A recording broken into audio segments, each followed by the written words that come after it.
Hello everyone, मैं रमन कुमार रजक स्वागत करता हूं आप सभी का अपने यूट्यूब चैनल पर। दोस्तों, आज की चर्चा का विषय है 10 का दम पार्ट 4 और इसके तहत हम लोग करते हैं 10 इम्पोर्टेंट एमसीक्यूज के बारे में। तो आज का जो पहला प्रश्न है उसको जानते हैं। आज का पहला प्रश्न है कि आरपीएलआई का पूरा नाम क्या है, आरपीएलआई की फुल फॉर्म क्या है, ये पूछा गया है। तो आरपीएलआई की जो फुल फॉर्म होती है वो होती है रूरल पोस्टल लाइफ इंश्योरेंस, यानी कि ऑप्शन नंबर बी हो जाएगा इस प्रश्न के लिए सही answer. Rural postal life insurance RPLI का पूरा नाम है। क्वेश्चन नंबर दो में पूछा गया है कि आरपीएलआई की शुरुआत कब से मानी जाती है। तो इंश्योरेंस सेक्टर में सुधार हेतु एक कमेटी बिठाई गई थी जिसका नाम है मल्होत्रा कमेटी, और मल्होत्रा कमेटी की सिफारिशों से ही आरपीएलआई की शुरुआत है वो मानी जाती है। और इसकी जो शुरुआत है वो 24 मार्च 1995 में हुई थी, इसलिए इस प्रश्न का सही आंसर हो जाएगा option number B. Question number तीन में पूछा गया है कि किस कमेटी की सिफारिशों से आरपीएलआई की शुरुआत हुई थी। तो इंश्योरेंस सेक्टर में सुधार हेतु मल्होत्रा कमेटी बिठाई गई थी, इसलिए आरपीएलआई की जो शुरुआत है वो मल्होत्रा कमेटी की सिफारिशों से मानी जाती है, इसलिए इस प्रश्न का सही आंसर हो जाएगा option number C. Question number चार में पूछा गया है कि आरपीएलआई के लिए कौन कौन योग्य है, आरपीएलआई के लिए कौन कौन एलिजिबल है, ये पूछा गया है। तो आरपीएलआई को ग्रामीण एरिया में रहने वाला कोई भी व्यक्ति इसको करवा सकता है, चाहे वो पुरुष हो, महिला हो, या चाहे कोई भी हो, चाहे वो पढ़ा लिखा हो या ना हो, इससे कोई मतलब नहीं है। वो सिर्फ और सिर्फ गाँव का रहने वाला होना ही चाहिए।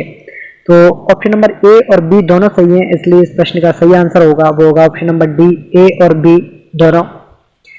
क्वेश्चन नंबर पांच में पूछा गया है कि आरपीएलआई पॉलिसी कितने प्रकार की होती है। तो आरपीएलआई में टोटल 6 प्रकार की पॉलिसियां होती हैं। टोटल 6 प्रकार की पॉलिसी आरपीएलआई के तहत दी जाती है। पहली है होल लाइफ एश्योरेंस, जिसे शॉर्ट में डब्ल्यूएलए या आजीवन बीमा या ग्राम सुरक्षा के नाम से या संपूर्ण जीवन बीमा के नाम से जानते हैं। तो डब्ल्यूएलए पॉलिसी के कितने नाम है। तो हिंदी में इसे संपूर्ण जीवन बीमा भी कहते हैं, आजीवन बीमा भी इसे कहते हैं। और आरपीएलआई में अगर कोई डब्ल्यूएलए करवाता है, होल लाइफ इंश्योरेंस करवाता है, तो उसका जो नाम है या निकनेम है वो है ग्राम सुरक्षा के नाम से भी इसे जानते हैं। और दूसरी जो पॉलिसी है वो दी जाती है CWLA, जिसे इंग्लिश में कहते हैं कन्वर्टेबल होल लाइफ एश्योरेंस, जिसको हिंदी में कहते हैं परिवर्तनीय आजीवन बीमा, या उसका जो निकनेम है वो है ग्राम सुविधा। आरपीएलआई के केस में है ग्राम सुविधा। तीसरी जो पॉलिसी है वो है EA पॉलिसी, जिसे इंग्लिश में एंडोमेंट एश्योरेंस कहते हैं, या हिंदी में उसे कहते हैं बंदोबस्ती बीमा या म्यादी बीमा। या आरपीएलआई EA अगर कोई करवाता है तो उसका जो निकनेम है वो है ग्राम संतोष। वहीं चौथी जो पॉलिसी है वो होती है AEA पॉलिसी। AEA पॉलिसी को इंग्लिश में कहते हैं एंटीसिपेटेड एंडोमेंट एश्योरेंस, जिसे हिंदी में प्रत्याशित बंदोबस्ती बीमा कहते हैं, या इसका जो दूसरा नाम है वो है प्रत्याशित म्यादी बीमा, या गांवों में कहते हैं इसे ग्राम सुमंगल के निकनेम से भी जानते हैं। पांचवी जो पॉलिसी है वो होती है 10 वर्षीय आरपीएलआई, 10 इयर्स आरपीएलआई, जैसे हिंदी में 10 वर्षीय ग्रामीण डाक जीवन बीमा, या जिसे निकनेम दिया हुआ है ग्राम प्रिय। और छठवीं जो पॉलिसी है वो है चिल्ड्रन पॉलिसी, जिसे हिंदी में कहते हैं बाल जीवन बीमा, या जिसका निकनेम है बाल जीवन बीमा। ये तो टोटल 6 प्रकार की पॉलिसीज आरपीएलआई के तहत दी जाती हैं, इसलिए इस प्रश्न के लिए सही आंसर होगा वो होगा option number C. Question number 6 में पूछा गया है कि जो ग्राम सुरक्षा आरपीएलआई पॉलिसी है उसका दूसरा नाम क्या है। तो ग्राम सुरक्षा आरपीएलआई पॉलिसी का जो दूसरा नाम होता है वो होता है आजीवन बीमा या संपूर्ण जीवन बीमा के नाम से भी जिसे जानते हैं। तो ऑप्शन नंबर ए हो जाएगा इस प्रश्न के लिए सही आंसर।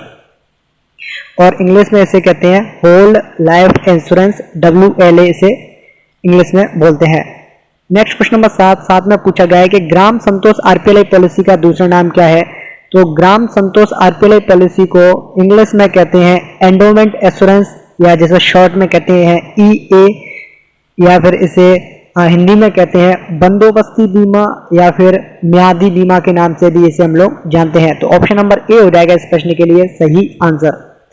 नेक्स्ट क्वेश्चन नंबर 8 में पूछा गया है कि सामान्यतः आरपीएलआई के लिए न्यूनतम राशि क्या होती है। तो आरपीएलआई के लिए जो मिनिमम सम एश्योर्ड होता है वो होता है 10,000 रुपए, इसलिए इस प्रश्न के लिए सही आंसर होगा वो होगा option number A.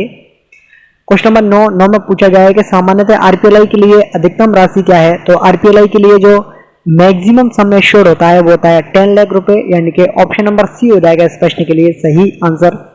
Question number 10 में पूछा गया है कि सामान्यतः आरपीएलआई के लिए न्यूनतम आयु सीमा क्या है। यानी कि ये पूछा गया है कि अगर कोई व्यक्ति आरपीएलआई को करवाना चाहता है, गांवों का कोई व्यक्ति आरपीएलआई लेना चाहता है, तो उसकी मिनिमम एज कितनी होनी चाहिए। तो सामान्यतः जो एज होनी चाहिए वो होगी मिनिमम एज 19, यानी कि ऑप्शन नंबर बी हो जाएगा इस प्रश्न के लिए सही आंसर। और इसी नोट पर इस वीडियो को करता हूं मैं एंड। ये है अंत इस वीडियो का। धन्यवाद।